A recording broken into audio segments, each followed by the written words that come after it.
Hi everyone, welcome. You're so many. That gives me a lot of energy, which is great. Um, I hope the topic is gonna, lighten up a little bit your eyes, and you're gonna see, the dangers around. I'm gonna say sorry for the paranoia if that's gonna be the case. That's how usually it goes whenever I have a talk in cybersecurity. Um, but yeah, I hope it's gonna be fun. You're gonna find something useful. I hope you're gonna have a lot of questions. And yeah, let's just get into it. Before we actually begin with the topic, I wanted to kind of introduce myself. I'm Andreea Jugarean. Hard name to pronounce, I know. I'm sorry about that. I'm from Romania. I have been working in cybersecurity for 6 years, turning 7. I am an incident responder in our Global Security Operations Center in Visma. And I am also super into awareness and social engineering and stuff like that. And yeah, besides all the things that I do at work, I also want to consider myself a jack of all trades, because whatever hobby is there, I want to try it, especially when it's about being creative. So I play video games, I also play board games, and I do photography, and I do painting, and I do spray painting and stuff like that. So yeah, I told you that I'm super into social engineering and stuff, and I wanted to begin the topic with this because it's a bit important when we go further into it to kind of understand what is happening. So basically, social engineering is just a way of the attackers to kind of convince you to give out information that, well, you don't want to give out, like your password or like different accesses. And they do it via a lot of stuff. They can pretend that they're your tech people in your company. They can send phishing emails. They can tailgate whenever you go inside your company. They're gonna pretend that they're part of it, or they're carrying something strange, and you want to be polite and let them in. And yeah, stuff like that. Social engineering also goes with pretending like a web page is that web page when it's not, and then you're clicking on it. And yeah, well, with social engineering, they've tried a lot within our inbox, which is the first part that I want to talk about. Raise your hands if you've seen some of those cases, and I'm going to showcase them to you. First of all is going to be the sextortions, meaning that you're going to get some strange email, usually from your email address, saying something like, "Ooh, you were watching indecent stuff, and I installed the malware on your computer, and now I can see everything, and I'm gonna send this to your family unless you give me money." And it's usually Bitcoin. So, have you guys gotten any of those? Okay, a few. That's impressive. So yeah, this exists, and they kind of evolved from just like being bland into, this is your password, and they're gonna give you probably some of your passwords. They're gonna give you screenshots to show that it's your computer, and we're gonna talk about how they get into that. But this is kind of how the evolution goes. And another one is email with documents, which it would be in the beginning, it would be something like, hey, can you open this file because it's taxes and you do need to do your taxes, or like you need to pay this and that. It could be an archive with a password, and the password is inside the email, which is super secure. So anybody that received those kind of emails that we know is malicious. Yeah, so we have a few more. These kind of evolved. They are starting to send you links to download documents. They are sending, for example, this DocuSign phishing email, like you need to sign this document. Just like you take it down. Sometimes it's a PDF that takes you to a web page. Sometimes it's an impersonation and stuff like that. But yeah, then we have the WhatsApp impersonations, or like any other um, communications apps, I would say, but WhatsApp is pretty used.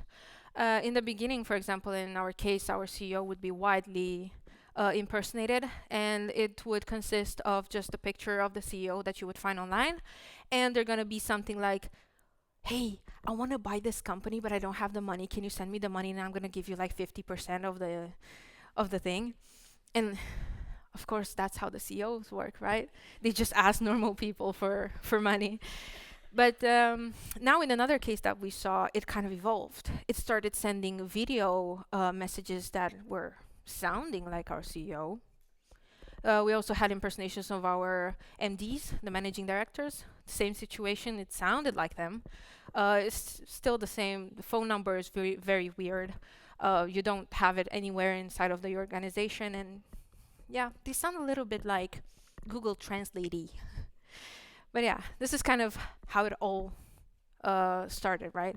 And I want you to think about it, like how they evolved and the need of this evolution, because the security team started to kind of get on the pace with them. They started blocking everything that was super easy to do. And now, as we kind of see, the extortions don't work anymore, but some of them kind of pass. And yeah, we're going to go a little bit more into info stealers, which is a topic that probably the people in my organization kind of got bored of because I keep talking about it. But yeah, what do you think an info stealer is? And I'm going to open the question to you. Don't be scared. I'm not going to bite. You can just shout the answer. You can raise your hand. It's whatever. But I feel like it's kind of, yeah. Yeah, so stealing something that's in the name and it's an information which is an account, it's a password, it's something. So yeah, that's what info stealers are, but it's not as kind of easy. Um, this, this thing has evolved a lot. We've seen it in the beginning, like kind of starting in the pandemic and like super rising up later. And you have to see it as a malware, as a service. Like at this point, they have teams, just like in a company, teams working with each other, having developers, having people reaching out to other people to hire to work with them. And this is called malware as a service, or MASS. MASS. Yeah. So yeah, and the way that this information stealer works is that they look for specific stuff on your computer. They're gonna infect it, run super fast, and get out. Now they're starting to also be persistent, but all that they care about is to just get everything that they can. And they're gonna look into obviously your passwords. If you have any passwords.txt on your desktop, don't. If you have any XLS with passwords, don't, and anything like that. They're gonna look into your browser, steal everything over there, all the credentials that you might have saved, and also they're going for the cookies, because we know we like cookies. And yeah, they're gonna also go for your operating system, what kind of antivirus you're using, and different stuff, what you have installed, and yeah. And now they're evolving into taking screenshots and just like scraping everything that you have, for example, in your documents folder or yeah, in your pictures. But this is kind of how it works. So basically you're gonna try to download something from the internet. Usually that's how it goes. And yeah, they're gonna infect your computer, get everything scraped, and then they're gonna archive everything they have. They're gonna put it on sale usually, and we're gonna look a little bit on how that looks like. So this is kind of how it goes in the dark web and Telegram channels. Those are very used for this. Usually they don't kind of care what they got, they just sell it forward. And as I told you, they're kind of like companies now. So if you wanna, I'm not encouraging you to be, but if you're gonna be into those kind of channels, they have subscriptions, they have offers, like, hey, this is 20% off on Easter. And how it looks like, it's these channels that they have, they keep posting everything that they steal. And if you have the subscription, you have access to everything that they got. So this is kind of how they work. And yeah, this is also an example of how, like, what to get, what to look for, what to expect out of them. They get feedback, they also improve, they got updates in different stuff. And obviously, they're looking for corporate access. So this is one of the examples of how an info stealer looks like the data for sale. As you can see, it's very nicely put up, just like the folders you have on the computer, and it's easy to just like browse through it. We also have our fair share with them. We have some alerting systems to kind of like let us know if something might have happened, and we quickly go to the people and tell them like, hey, this has happened, we need to take action. Now, I told you that they're stealing also cookies. And some of you might not understand exactly like how the cookies work, which is fine. We're accepting them anyway. Uh, Basically, the cookies are used to keep you logged in. Like you logged in, and then you stay there for 30 days before you're logged out. In some banks, for example, you're staying for like 15 minutes and then you're logged out. And this is kind of what the cookies do. They keep your session up. So when the info stealers steal that cookie, they can actually use your session to impersonate you, meaning that 2FA is not a problem, which is scary, I know. So yeah, this is why I'm saying that they're super fast, and they're why also we take super fast action whenever we see something like that. And yeah, it looks simple, but it's also simple to get into. So I told you that it's logs. This is how it kind of looks like. And we do have the stolen data from documents and from desktop. I forgot to mention that the desktop. And yeah, domain detect, txt information, passwords, .txt. So everything is super useful and super easy to get. And as I told you, they have offers. You can easily buy the malware. You can spread it around whatever corporation you want to get. And then you can either choose to send the logs to the attackers or like the developers, and they're going to give them to you by subscription, or you can get them to you. So this is kind of like how the stolen data looks raw. And this is an example of a screenshot taken exactly when the info stealer ran, because that's what they do.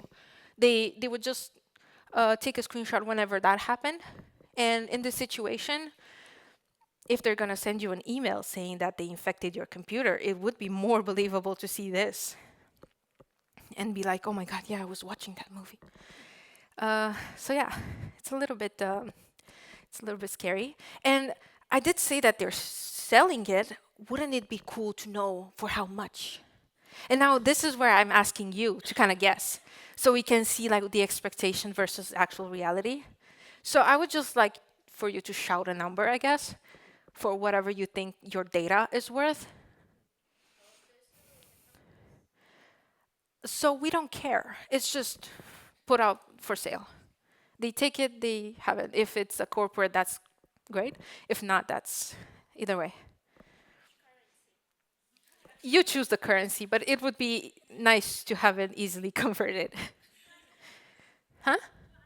$200. Okay, we have a number, another number. Okay, cents? Okay, so we're going lower and higher. Anybody else? Higher, okay. Lower. Yeah, we could have banking, we could have different very sensitive info. Mhm. Okay, so let me see if I exceeded your expectations. This is on the dark web market screenshot, which somebody looked for admin at the government of India. And this is all the results that came in. And this is the price. $10. Do we like the the easiness of getting data? Yeah, it's nice, but at the same time, no, when you're on the other side. So yeah, it is pretty scary, I know. But this is kind of why I'm here. I do want to show you what is happening. I do want to show you a little bit on how to. What? It's not moving. Oh no. It's loading. I would understand the demo gods not wanting to be nice, but presentation gods? Okay, I think it's back. I think. No. So whoops. Yeah, I don't know what is happening because it's still loading when I'm saying slide next slide. Um, yeah, you can ask me a question while we're waiting.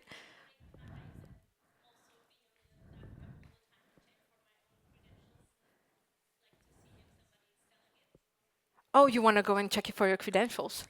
Yeah, we can talk about that. We have a few places where you can check. See, it's not me.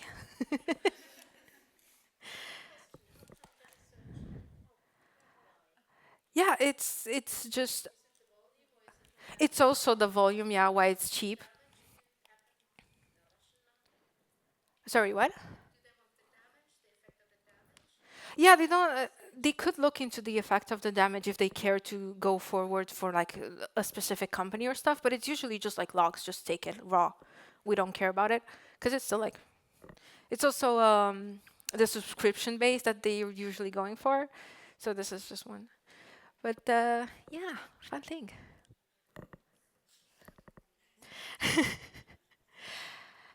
Any other questions? I mean, I had a session for. I mean, after this, I had a slide prepared, but I guess I'm raising the questions now. Shouldn't be a issue though. I was talking to my colleagues as well. If I don't have my presentation now, for some reason, I can just go without it and you can close your eyes and imagine what I'm talking. So yeah, on the other slide that I wanted to present was kind of how many of the entries are there. And the funny thing is that there were so many I couldn't fit in one slide.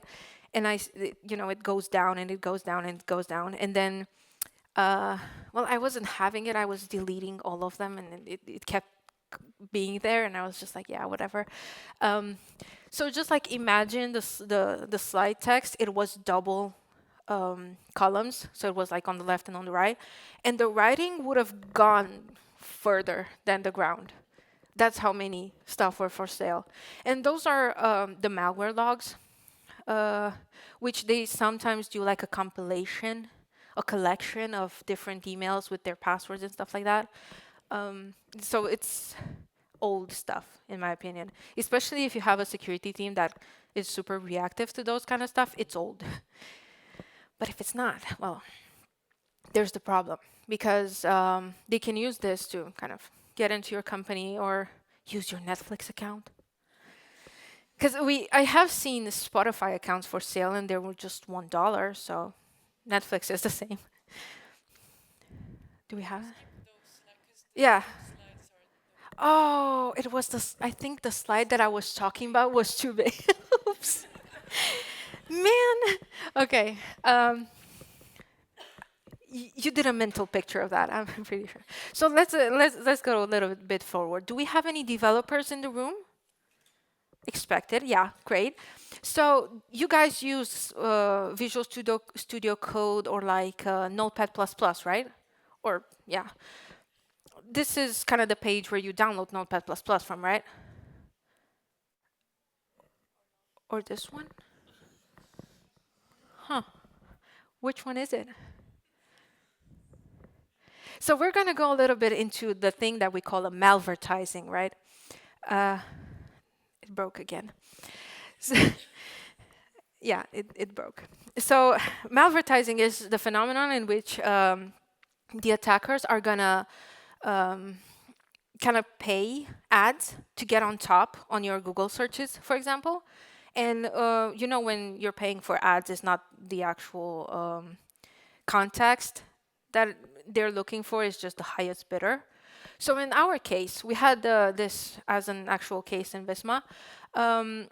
Somebody downloaded the Notepad++ from an ad that they saw, and Notepad++ was right beneath that, but who clicks it, right?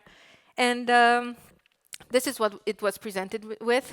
The left side is the malicious side, and the right is it left, right? Okay, I was looking for your case.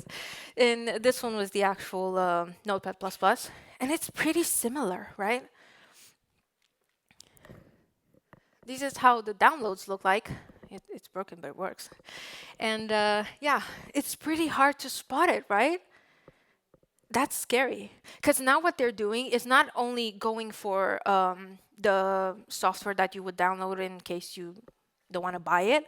They're also going for the legitimate ones like Notepad++, OBS, different other tools that I can't remember right now.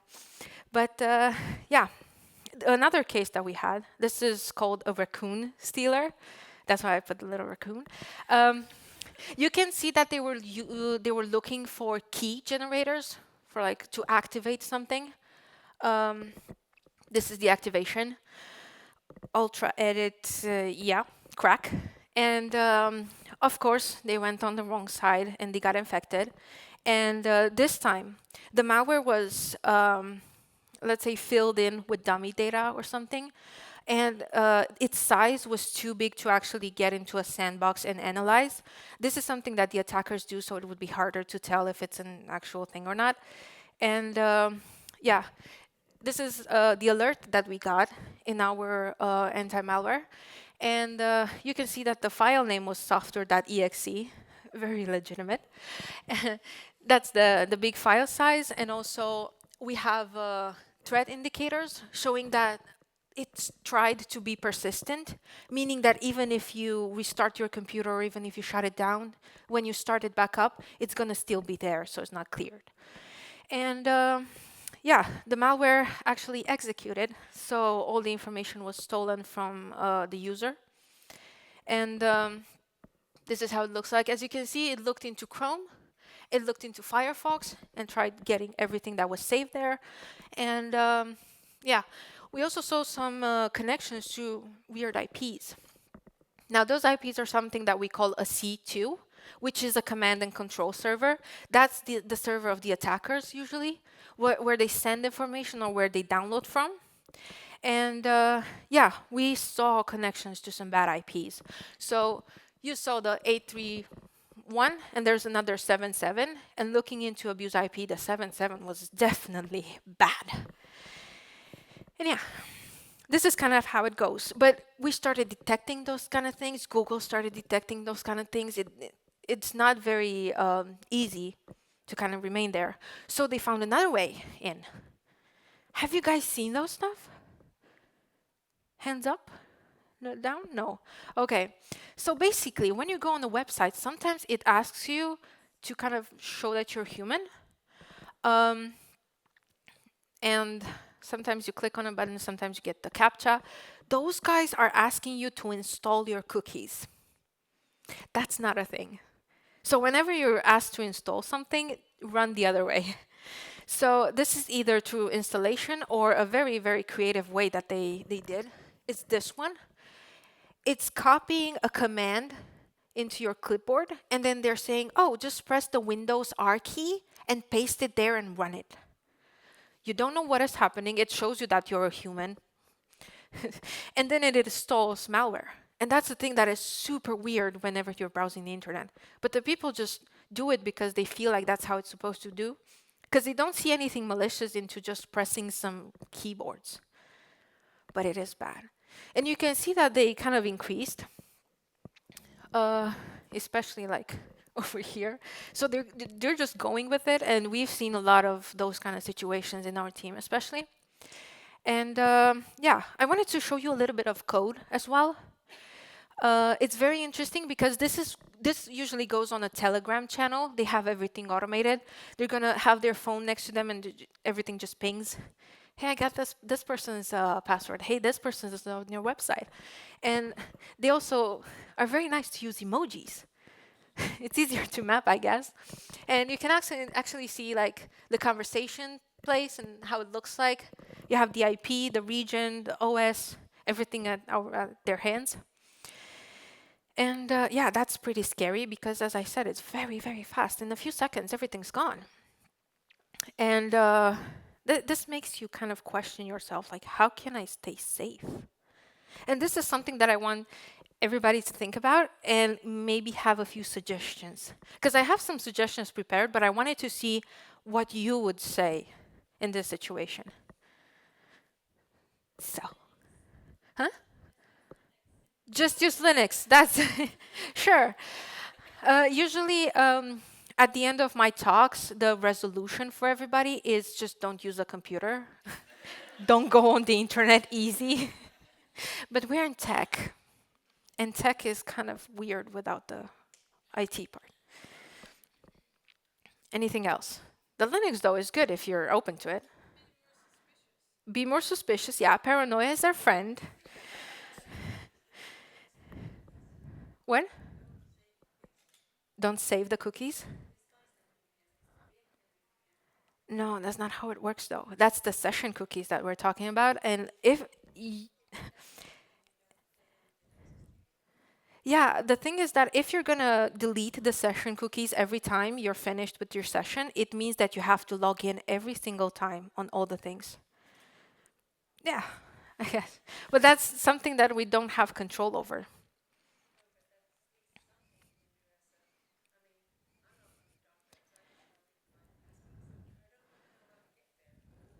Yeah, we don't want to go to the dark web. But I'm gonna tell you a few tools to kind of like check if you've been in breaches and stuff like that. So do we have any other suggestions on how to keep ourselves safe? I did talk about passwords. Yeah, don't reuse passwords. Okay, that's a good one. Okay. Yeah, be careful where you register. Yeah, where you write your passwords and stuff. Yeah. Password manager. There we go. I was kind of hinting.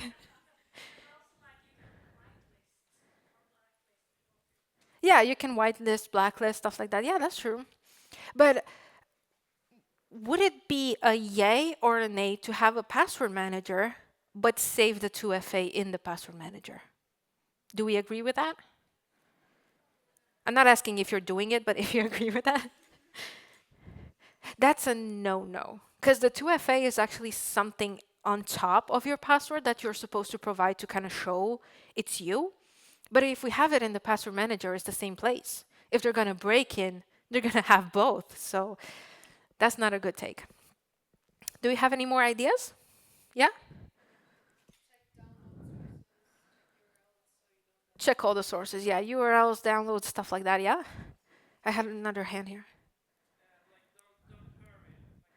Yeah, don't hurry. Everything usually when it's about phishings and stuff, it's super urgent. You have to do it by today. You have to download now. You have to install this as soon as possible or you can't get your stuff. Now, this is my take. First of all, yeah, let's not share the passwords. Let's not use accounts and give them to everybody and stuff like that, especially if it's unsafe. Avoid reuse. We had that as well. So, as much as you can, if it's an important account, just don't reuse. I know it's a pain, but there you have it. Your password shouldn't be 8 characters long, even if it's allowed. It should be way longer. So, yeah, and the combinations are the best, especially if you don't add any specific information like your name and date of birth. That's not the greatest that you can have. Yeah, enable 2FA when you can, because even if I said that it can be bypassed and that's why it's very bad, 2FA still saves you. They might have your session, but it might be expired. They might have your password, but they don't have your 2FA because you saved it in another place. And yeah, have reliable software. But sometimes we don't know exactly. Yeah?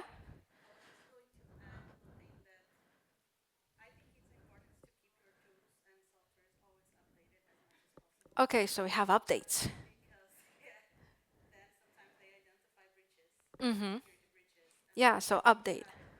Yeah, updating is very important. You actually kind of saw in the future of my presentation, but yeah, keep your tools up to date, keep your system up to date, and if it's end of life, you might wanna move to another one. But yeah, this is kind of my take, but we still have a few. Obviously, there was on the other side the antivirus, which is good to have. Um, yeah, emails with attachments, be aware of those. I usually say like, if you don't recognize the people that are sending you the emails, just check a little bit more. If they're telling you something urgent, then don't hurry. Do the opposite, because it might be a phishing and you might be sending people money or passwords or stuff like that. So just take your time to analyze the situation. If it's an unsolicited email, like you never asked for it, but Netflix still gives you the next month's free, that's suspicious. So, and it's the basics, looking for HTTPS, look for the green lock, which Google no longer shows. Um, use your browser extensions with some caution. Always, whenever you're installing, always check what they want to have access to. Because if it has access to everything, it might be suspicious. Also, from time to time, it would be a good idea to run over your browser extensions just so you see if something might have gone bad. Maybe there's an update that people are not happy with that they say it's malicious. Maybe it's completely unkept. People no longer put updates, they no longer care about it. And yeah, I mean, avoiding suspicious things is kind of all the time. Um, what else did I have? Because I have a few ideas. I also do those kind of talks for awareness, and I feel like the parents should also play a really big role into their kids' life with awareness in cybersecurity, because a lot of incidents that I've seen are because the kids are bored. They install Minecraft cracks and Roblox, and they get free Robux from YouTube. That's a red flag. And so just like raising awareness around that and just like keeping everybody around you safe is also going to keep you safe. Because I don't know how your company works and stuff like that, but sometimes you use your personal devices for work or your work devices for personal stuff. So this kind of gray area is what gives the attackers a little bit more advantage over your data. Because if you have your personal computer and you have work stuff saved on it, I, as the security team, don't have access to that. I don't know when you're gonna be breached. I'm just gonna know after the thing happened, and I don't know how many people got their hands on your information. And yeah, we can still kind of do damage control, but yeah. And there you go. Keep software updated. Update, update, update. Why? Because whenever something bad happens and they learn about it, they're going to send an update. And that's minimizing your risk of being breached and the breach going a little bit forward. Because if it's like a super small guest account that doesn't do anything, they might not have access to do much damage. But if there's a software that enables remote access, that enables lateral movement and stuff like that, they can just like use a, how do you call it? They can just use a POC, a proof of concept that they find online, and just exploit the vulnerability that they know in your software, and that's it. You're broken. Yay. But this is us as people, because I did want to touch this first. I also wanted to touch a little bit about companies as well, because they're important too. And they might be able to do a little bit more for the users than the users have access to. For example, when we talked about the session cookies being restarted, the company may be able to do that for you, but you as a user might not be able to. The first thing that we all need is a visibility. Is the visibility to know when you have a detection on your computer that something might have been wrong, is to know that something might have been wrong, is the visibility that you need for the account's activity, for example, if there's something bad over there, the visibility on the dark web. And this is kind of how you can get more visibility. And the more checkpoints that you do, the better you are standing, but nothing is perfect. And yeah, it's nice to have some role-based control. It's nice to have an identity and access management in place. For example, you don't give admin rights to everybody. It's important to yeah, have the least privilege policy. If you don't need access to it, you don't get it. That's easy. And yeah, some people might benefit from that. Then we have the network and endpoint security. Obviously, if you see connections, if you see like what the computers are infected with and stuff like that, it's easier for you to react. It's easier for you to have rules in place to stop different connections if you know that that's something bad that is happening. Yeah, it's good to have awareness programs. As I told you, awareness is the key. And as I work as an incident responder, it's way easier if you have a planning. And when stuff happens, you know where to go, you know where to run to. We are doing a lot of proactive work in our team, meaning that we look onto dark web continuously to see if there's any Visma mentions, if there's any email addresses that might have been leaked. We do this thing called threat hunting, which is fun. We look on the internet, we see, for example, a case that might have happened to somebody, and then we take all the indications, like that IP address that I showed, and we look for it in our company. Maybe somebody had that, and we didn't see it. But if we get to check that IP, at least we know this person got it, so we can help them out. And even if they don't have it, even if we were clear, we can just block it. And then there's like one person or like one situation that might have been prevented with just blocking it. But just when we know for sure it's bad. Because otherwise you might not give people access to, I don't know, Salesforce and stuff like that, Dropbox.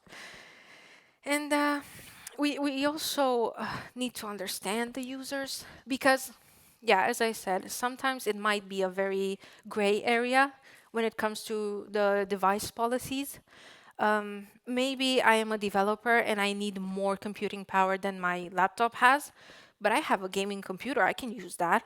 So I'm going to use that because it helps also the company and not paying me for staying and waiting for different stuff. So we kind of need to be understanding and think of proactiveness whenever it comes in hand. And if the users does something dumb, which happens, it's nice to let them know that, hey, if something happened, just contact me. And yeah, in case of an incident, at least now I have more visibility when it happens now because the user told me than when I find it on the internet. And this is also nice because we're trying to raise awareness that we're the security team and then we're here to help them. It's not that we're gonna laugh in your face like, oh my God, you tried buying Robux, oh, ho, ho. Or like V-Bucks, playing Fortnite, what the fuck? No, we're just here being like, okay, this happened. Let's see what we can do about it.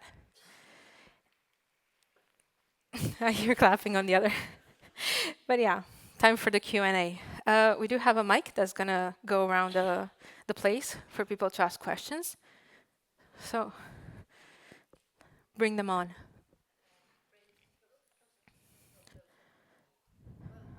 About password. Yeah. More and more, I'm hearing you shouldn't change passwords too much because that makes people simplifying the passwords. And also, I have a question with having too many passwords in too many systems. You have at work for different things, and then here in Sweden, we're starting to use bank ID for everything, which is a threat in Mhm. itself. So, what's your thoughts about like using like banking ID or the new EU pass? They're working on it, Mhm. or having just one very smart password, or changing it every second week. Yeah. What's optimal? So it depends on how the company wants to do it. We used a platform at some point that every month made you change your password because security. They didn't have 2FA or anything else, and it did lead into people just wanting to put a one or two at the end because it was annoying. Yeah. I it's a security measure because even if they stole your password with a one and now you have a two, it's not direct. But I wouldn't advise on it. I would say having different passwords everywhere helps you a lot, but it can be very bad. Just like for a person to have so many passwords to remember is very hard, and I think everybody can relate, especially if you want to make them super complicated. That's why it's a good idea to use passwords managers, which they're going to save all your passwords. They're going to like synchronize on your phone if you want that. And you only need to remember the master password, which should be pretty complex or like, yeah. And that's a situation that I would recommend just using password managers. Um, we did have this password manager in Visma, which we gave to all the users, the employees that want to use them.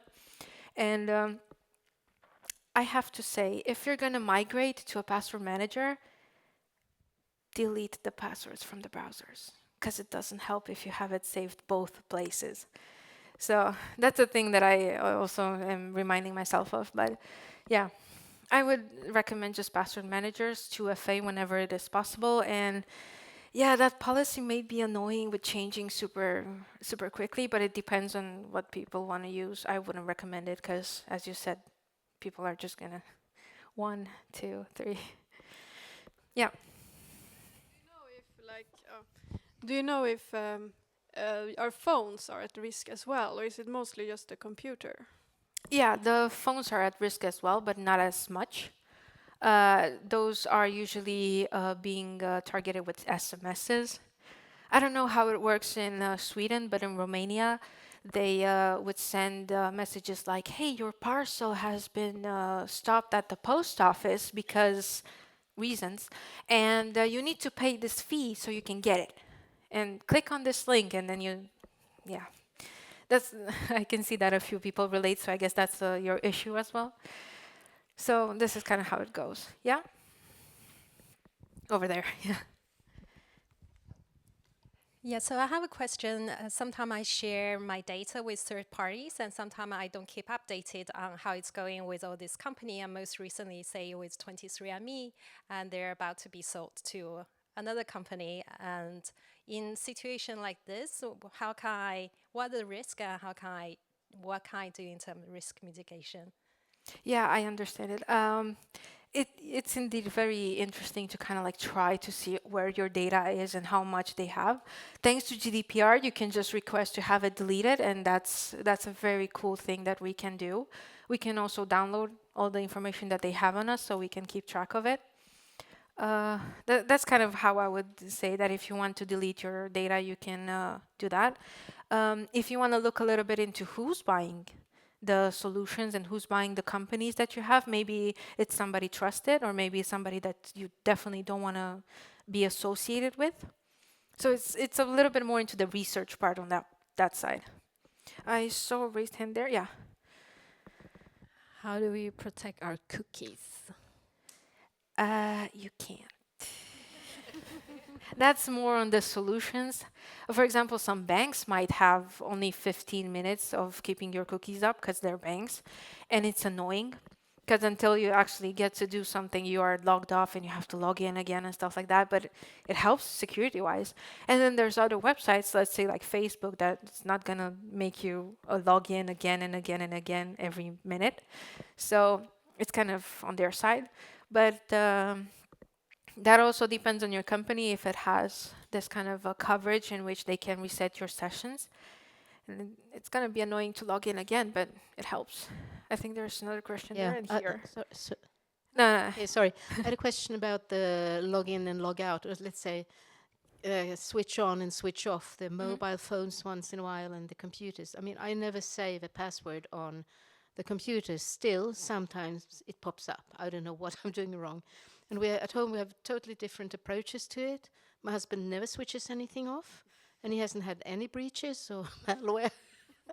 I've had it, but I'm more conscious.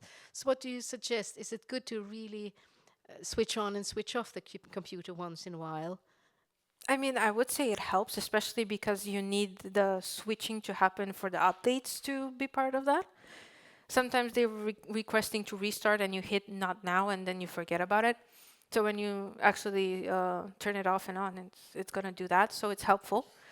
Yeah, any processes that might be running on your computer are just going to be shut down as well. So it's helpful, I would say. Yeah. I think there was a question here. No? Okay, my bad. Any other questions? We have it. Let's go. Hi, thank you. What's your favorite password manager and how do you rate Google's? No, don't use Google. Don't use the browser. My favorite one, and I am biased, obviously, I'm going to be biased about this, is 1Password. You have to pay for it, but it's pretty good. I didn't have any issues with it. Also, it helps sometimes when you have a password manager that is not going to it's not going to suggest the password right away if you're on a website. And that makes you question if the website is actually legitimate. And I did hear stories that people just wanted to log in. Again, I'm going to use Facebook as an example. They wanted to log into Facebook, but the password manager didn't give the password suggestion. And they looked into the URL and it was very weird. So that was the person saved. You can research for LastPass, you can research for others. But it would be a good idea, like Bitwarden, it would be a good idea to research a little bit before for the like methods that they use, how easy it is to transfer to your phone and stuff like that. Because some are online, some are offline, some are in the cloud, some are in local storage. And yeah, you do want to also see if they had previous breaches, if they're reliable, if not, stuff like that. Yes, other questions? I have a question about second factor authentication because I Yeah. read somewhere that the normal authenticator apps are not phishing safe and it's better to have a hardware token.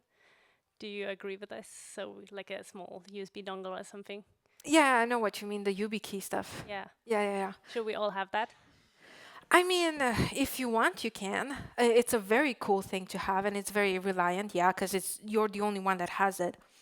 Um, on the other hand, I was in a Zoom call with super random people, like we were from all parts of the or Romania and of working places, and there was this woman that once in a while she would write something on the Zoom chat, and it was just like she hit her head on the keyboard. It was nothing logical. And she would say like, "Oh, excuse me." And then 15 minutes in, she said the same thing. "Oh, excuse me." And then she kept doing that. And in the break, she was like, "I have this annoying USB thing from work, and it keeps writing whenever I touch it." And I was like, "Is that a YubiKey?" "Yeah, how did you know?" So it's not helpful to have it if you don't know how to use it and you just paste the YubiKey text everywhere. But it's a cool thing. I recommend. Hi, I just have a question that's a little bit specific and like blue team focused. I was wondering at Visma, do you also do like attack surface reduction where you just allow like signed applications? So for example, with the case for Notepad++, is it like, do you have like a attack surface reduction tool that checks if it's just like signed or if it's coming from like an unreliable source? And I have another question when it comes to like, if in Visma, how do you deal with unmanaged devices? Because if it's not managed, I guess there would be no visibility when it comes to like the logs. Yeah. So we do have attack surface looking into, and we have red team specializing in this. On the blue team side, yeah, we do look, for example, with our anti-malware software, we look for, I mean, kind of it looks for unsigned software and it takes it as a weird. It does look from where it's downloading, and we also have our IDS, kind of like looking on the network where it comes from. So we do have coverage, but it's not always a bad source. If it's new, you're not gonna know it's bad until it's being notified. And for your second questions, which I'm trying to remember, can you say that again? Just like shout it, I can. Unmanaged devices, yeah, yeah. Yeah, yeah, it's there. You can see that somebody logged in into a device that is unknown, but that's kind of it. Unless it's an incident, you don't really have it, and unless the person says it, yeah. Any other questions? I think I have time for one more. Non-serious question. Non-serious question. Okay, sure. Okay. So I just wanted to ask, from 0 to 10, how funny is the situation with 4chan? Which one? Oh, 4chan, the image board. Okay, don't worry about it then.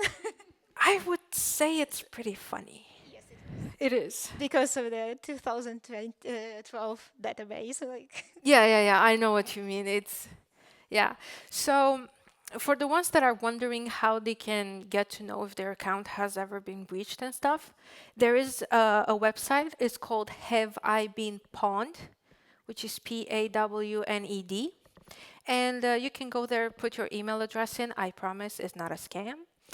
And they're going to tell you if your account has been present in a breach that has been open. And yeah, they're going to tell you like exactly what they stole from you. And if you recognize your password, change it right away. Or like if you know you used your password for that service and stuff. But yeah. Well, with that being said, thank you everybody for attending. I hope you liked it. I hope at least some of you got some new information in. Sorry for the paranoia, this happens all the time. If you have any more questions or stuff like that, I'm super open to discuss. I don't bite, I promise. And yeah, shout out to everybody watching online.